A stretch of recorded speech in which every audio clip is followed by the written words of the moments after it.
अस्सलाम वालेकुम प्यारे दोस्तों, क्या हाल है। मैं उम्मीद करता हूँ कि आप खैरियत से होंगे। दोस्तों आज मैं अपने बाग में आया हूँ तो मैंने आमों की नर्सरी बनाई हुई है। तो दो मालियों को मैंने बुलाया है आमों को पिवंदकारी करने के लिए।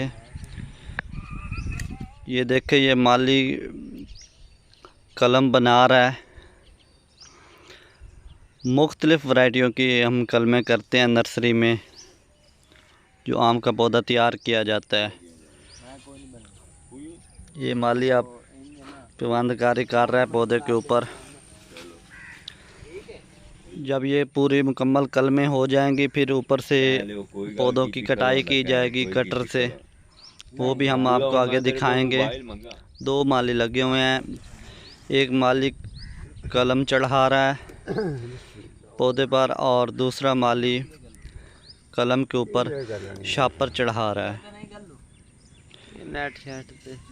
शापर चढ़ाने का ये फ़ायदा होता है कि कलम के अंदर हीट पैदा होती है, फिर वो कलम शाख निकालती है। ये आम से ऊपर हल्का सा छिलका उतारना होता है, जल्द आम की। ये देखें अब कलम करने का तरीका। फिर ऊपर से सख्त धागा लपेटना होता है खींच के, ताकि कलम हिले जुले ना और कलम पौधे के साथ मिल जाए।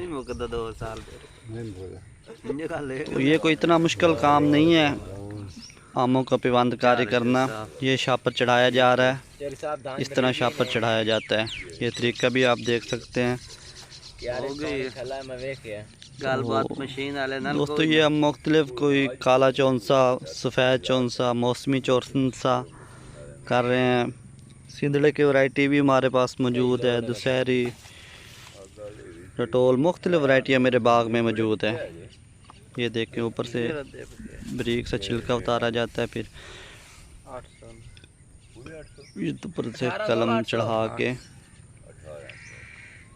वो कलम चढ़ाई जाती है जिसकी थोड़ी सी आंख बनी हुई हो। और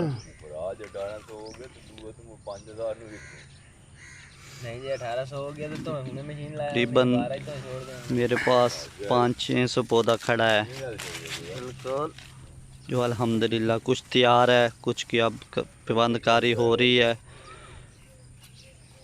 तो दोस्तों मेरे चैनल को सब्सक्राइब करें, वीडियो को लाइक करें, शेयर करें। मुझे आप सबकी मोहब्बत चाहिए, सपोर्ट चाहिए। ये देखें दोस्तों, अब कलम होने के बाद माली पौधों की कटाई कर रहा है ऊपर से, क्योंकि फिर ये सारी ताकत कलम को मिलती है और कलम फिर जल्दी शाखें निकालती है। तो इंशाल्लाह जल्दी न्यू वीडियो के साथ मिलूँगा मैं आपसे। जज़ाकल्लाह खैर।